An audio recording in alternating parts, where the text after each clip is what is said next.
Hello সবাইকে, good morning. তোমরা কেমন আছো? আশা করি নিশ্চয়ই ভালো আছো। আমিও খুব ভালো আছি। আর মৌমিতা ব্লগে তোমাদের অনেক অনেক স্বাগত আর অনেক ভালোবাসা জানিয়ে আজকের ব্লগটা আমি এখন থেকে শুরু করছি। তো এখন বাজে প্রায় 5:30 মতো। তো উঠে বাসি আসি যা কাজকর্ম ছিল তোগুলো সেরে ঘরে চলে এসেছি ফ্রেশ হয়ে। আর এদিকে কিন্তু বাবানকে ওষুধও খাওয়ানো হয়ে গেছে। আর এখন চলে যাচ্ছি রান্নাঘরের উদ্দেশ্যে। তো আজকে রান্নাবান্না আমি দুপুরে সব একবারেই করে নেব, যেহেতু আজকে শ্রাবণ মাসের শেষ সোমবার। তো ওর জন্যই পুজো দিতে যাব। তো তাড়াতাড়ি আজকে রান্নাবান্নাটা সেরে নেব। তো চলো তাহলে।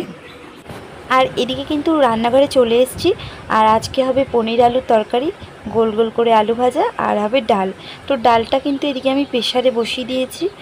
আর এদিকে আলুতে আমি নুন আর হলুদ মাখিয়ে রেখে দিয়েছি। আর কড়াইটা বসিয়ে দিয়েছি। কড়াইয়ে তেলও গরম হয়ে গেছে। তো ফার্স্টেই ভেজে নেব হচ্ছে পনির। তো পনিরের জন্য আমি আগে একটু নুন দিয়ে কড়াইয়ে তেলটাকে একটু ছড়িয়ে নিলাম। নুন দিলে পনিরটাও তাহলে নুন ঢুকবে। তো ওর জন্য একটু বেশি করে নুন দিয়েছি। আর দিয়ে পনিরটা এবার ভেজে নেব। ও পনিরটা আমি একটু হালকা করে ভেজে নিয়েছি দেখো। আর এবারে ভেজে নেব আলুটা। তা আলুগুলো আমি একটু মানে হাফ হাফ করে ভাজবো, একবারে দেবো না। তো এদিকে দেখো আলুটা দিয়ে আমি একটু ঢেকে দিচ্ছি, কারণ আলুটা তাহলে একটু সেদ্ধও হয়ে যাবে। তো এদিকে কিন্তু দেখো আমার আলু ভাজা এক পিঠ ভাজা হয়ে গেছে। তো এবারে একটু উল্টো পিঠটা ভালো করে ভেজে নেব। আর এদিকে কিন্তু আমি বাবানের জন্য খিচুড়িটা বসাচ্ছি। তো এর মধ্যে দিয়ে দিচ্ছি নুন আর হলুদ দিয়ে এবারে ফুটিয়ে নেব। তো এর মধ্যে একটু গাজরও দিয়ে দিয়েছিলাম।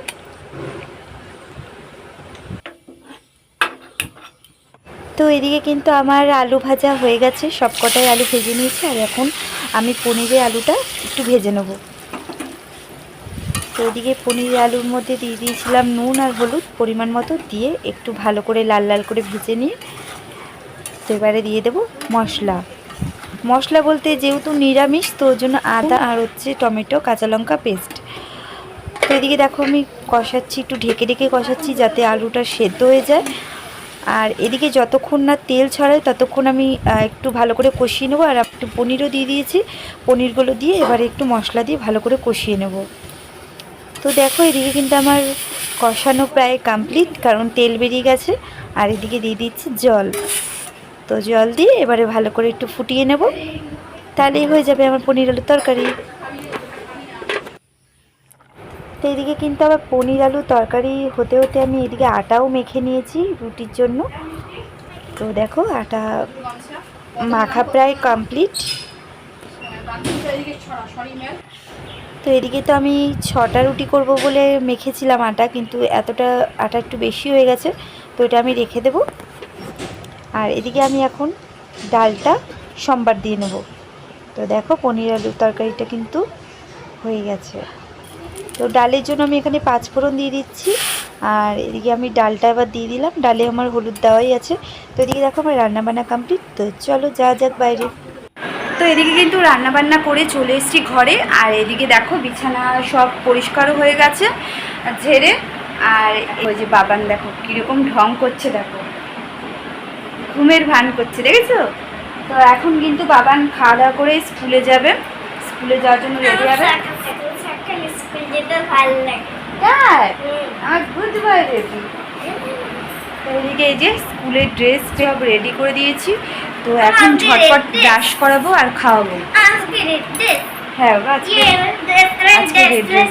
তো চলো তাহলে এবারে ঝটপট বাবানকে করে দিই। তো এদিকে কিন্তু এ দেখো ব্রাশ রেডি করে নিয়েছি বাবানের। আর এদিকে দেখো এই যে এনাকে দেখো, তাড়াতাড়ি নামো, দেরি হয়ে যাচ্ছে তো, নামো।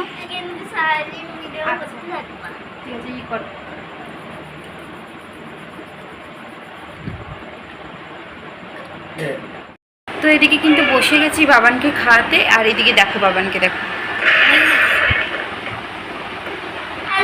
তো আমি বসে পড়েছি বাবানের খাবার নিয়ে, আর বাবান বসে গেছে ফোন নিয়ে। তো চলো তাহলে এবার ঝটপট খাই দিই।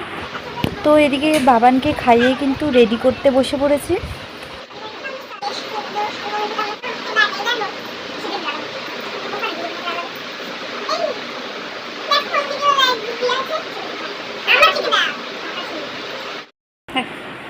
তো এদিকে কিন্তু দেখো বাবান পুরো রেডি। তো চলো টাটা, ঠাকুর প্রণাম করবে। হ্যাঁ, তো চলো টাটা।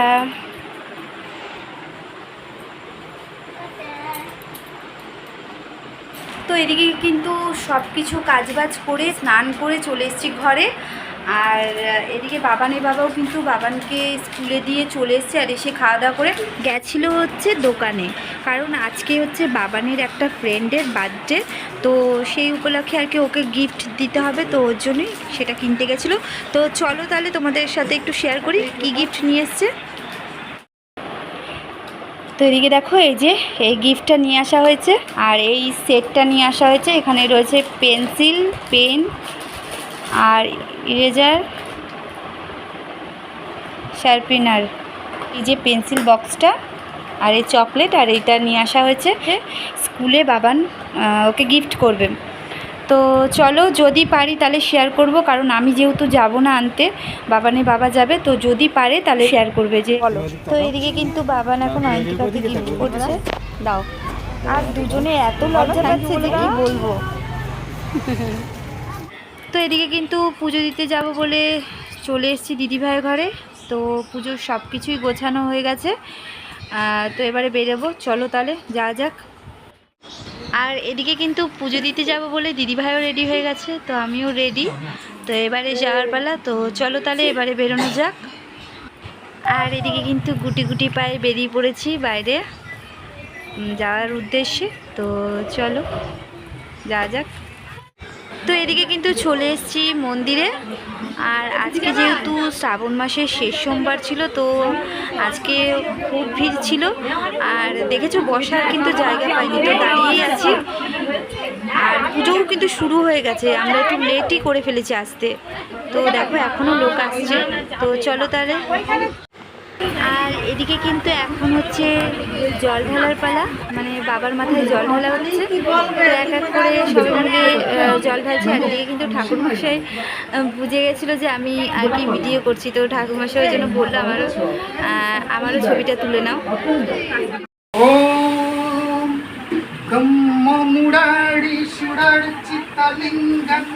निर्मल भाषित शोभित लिंगम जन्मज दुःख विनाशकलिंगम तत्प्रणमामि सदा शिवलिंगम।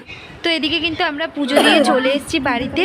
আর এদিকে দেখো এখন দিদিভাই ফল কেটে নিচ্ছে। মাঝখানে যেগুলো পড়তো নিরামিষ ভাত, নিরামিষ মানে কি আতপ চালের ভাত আর রাত্রেবেলা সাবু খেয়ে এখানে তুমি করেওছো। একবার করলাম না, আমরা নিরামিষ খেয়েছিলাম।